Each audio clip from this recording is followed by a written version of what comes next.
ഞാൻ പേഴ്സണലി ആക്റ്റീവായിട്ട് നിക്ഷേപിച്ചുകൊണ്ടിരിക്കുന്ന ഒരു ഫണ്ടായിരുന്നു PGIM India mid cap opportunities fund എന്ന് പറയുന്നൊരു ഫണ്ട്.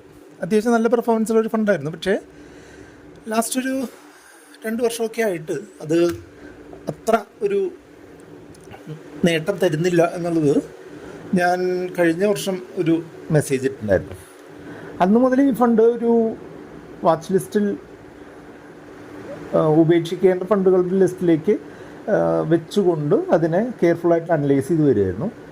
ഇടക്കാലം വെച്ച് അതൊന്നൊരു റിവൈവൽ കാണിച്ചു എന്നുണ്ടെങ്കിലും അത് ഈ ഫണ്ട് തിരിച്ചു വരുന്നത് അത്ര എളുപ്പമുള്ള കാര്യമില്ല എന്നുള്ളതാണ് ഇതിൻ്റെ ഇപ്പോഴത്തെ റീസെൻ്റ് അനാലിസിസ് മനസ്സിലാക്കുന്നത്. അപ്പോൾ അതുകൊണ്ട് തന്നെ ഈ PGIM മിഡ് ക്യാപ് ഓപ്പർച്യൂണിറ്റീസ് ഫണ്ടിൽ പേഴ്സണലി ഫർദർ ഇൻവെസ്റ്റ്മെൻറ്റ് ഞാൻ ചെയ്യുന്നില്ല. അതോടൊപ്പം തന്നെ 1 വർഷം കംപ്ലീറ്റ് ആയിട്ടുള്ള യൂണിറ്റുകൾ പിൻവലിച്ചുകൊണ്ട് അടുത്ത ഒരു നല്ല മിഡ് ക്യാപ് ഫണ്ടായിട്ട് നമ്മളുടെ പോർട്ട്ഫോളിയോയിലുള്ള മറ്റൊരു ഫണ്ടിലേക്ക് സ്റ്റേജ് ബൈ സ്റ്റേജ് ആയിട്ട് മൂവ് ചെയ്യാനുള്ള പരിപാടിയാണ്. അതായത് ഓരോ വർഷം കഴിഞ്ഞിട്ടുള്ള ഒരു ലോങ് ടേം ആയിട്ട് മാറിയിട്ടുള്ള യൂണിറ്റുകൾ വിഡ്രോ ചെയ്തുകൊണ്ട് നമ്മൾ മറ്റു ഫണ്ടിലേക്ക് മാറ്റുക എന്നുള്ള രീതിയാണ് അഡോപ്റ്റ് ചെയ്യുന്നത്.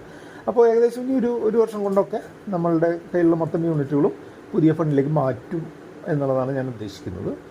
അപ്പോൾ ഈ PGIM mid cap opportunities fund കയ്യിലുള്ള ആളുകൾ നിങ്ങളുടെ കാര്യങ്ങളൊന്ന് ചെക്ക് ചെയ്തോളൂ. താല്പര്യമുണ്ടെന്നുണ്ടെങ്കിൽ ഞാൻ ഫോളോ ചെയ്യുന്ന രീതി ഫോളോ ചെയ്യാം. കൂടുതൽ എന്തെങ്കിലും സംശയങ്ങളുണ്ടെന്നുണ്ടെങ്കിൽ നമ്മുടെ വാട്സപ്പ് നമ്പറായിട്ടുള്ള 8848030018 നിങ്ങൾക്ക് കോൺടാക്ട് ചെയ്യാം.